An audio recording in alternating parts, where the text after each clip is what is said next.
बातम्या आता पावसासंदर्भातल्या आहेत। पुणे शहराच्या घाटमाथ्यावर रेड अलर्ट जारी आहे। पुणे शहरात पुढील 2 दिवस हलका ते मध्यम स्वरूपाचा पाऊस पडण्याचा अंदाज आहे, तर घाटमाथ्यावर जोरदार पाऊस बरसेल असा अंदाज व्यक्त करण्यात येतोय।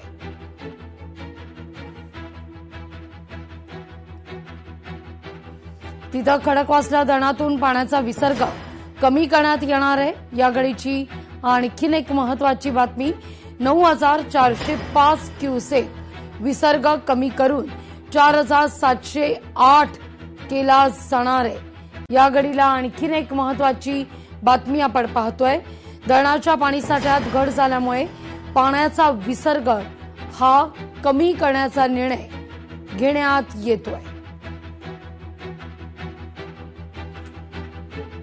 या सगळ्याविषयी अधिक माहिती घेऊया, थेट जाऊया आपले प्रतिनिधी बालाजी पोद्दार यांच्याकडे। बालाजी, पुण्यात घाटमाथ्यावर रेड अलर्ट, काय स्थिती आहे? नक्कीच पुण्यात गेल्या 4 दिवसापासून जो आहे तो घाटमाथ्यावर मोठा पाऊस पडतोय। शहरात सुद्धा हलक्या ते मध्यम स्वरूपाचा पाऊस पडतोय। त्यामुळे हवामान विभागाने जे आहे ते घाटमाथ्यावरती जे आहे ते आता रेड अलर्ट दिलेला आहे। गेल्या 3 दिवसापासून या घाटमाथ्यावर जोरदार पाऊस पडल्याने धरण क्षेत्रात सुद्धा मोठ्या प्रमाणात पाणी साचलेलं होतं। काल मोठ्या प्रमाणात खडकवासल्यामधून 9000 क्युसेकने जो आहे तो विसर्ग सुरू करण्यात आलेला होता।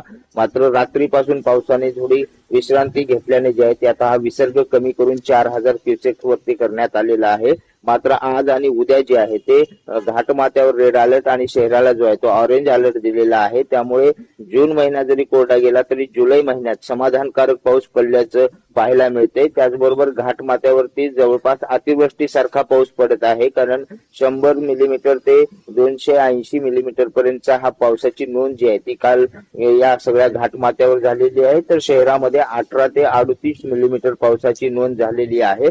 त्यामुळे नदीपात्राच्या शेजारी ज्या सोसायटी आहेत, गाव आहेत, त्यांना सतर्क राहण्याचं सुद्धा आव्हान जे आहे ते जलसंपदा विभागाने केलेलं आहे। 4ही धरणामध्ये मिळून आता जवळपास 20 टीएमसी पाणीसाठा उपलब्ध झालेला आहे आणि खडकवासला धरण जे आहे ते 90% भरलेलं आहे। जर आता आणखी पाऊस सुरू झाला तर मोठा विसर्ग जो आहे तो करावा लागणार आहे। त्यामुळे एक समाधानाची बाब पुणेकरांसाठी आहे की घाटमाथ्यावर पडणाऱ्या पावसामुळे धरण क्षेत्रामध्ये मोठ्या प्रमाणात पाणी उपलब्ध होते। त्यामुळे पुणेकरांचं पाणी संकट या महिन्यात दूर होण्याची शक्यता आहे। 1 दिवसाआड पाणी पुरवठा जो आहे तो आता महापालिकेने बंद केलेला आहे आणि आज आणि उद्या जे आहे ते रेड अलर्ट देण्यात आलेला आहे। शहरासाठी ऑरेंज अलर्ट देण्यात आलेला आहे। त्याचबरोबर 4ही धरणामधला पाणी साठा सुद्धा मोठ्या प्रमाणात उपलब्ध होते। त्यामुळे मोठा दिलासा जो आहे तो मिळताना आपल्याला पाहायला मिळतोय। लागली अगदी बालाजी, धन्यवाद तुम्ही दिलेल्या माहिती करता। लोकशाही मराठी ऐका, पहा, जागरूक रहा।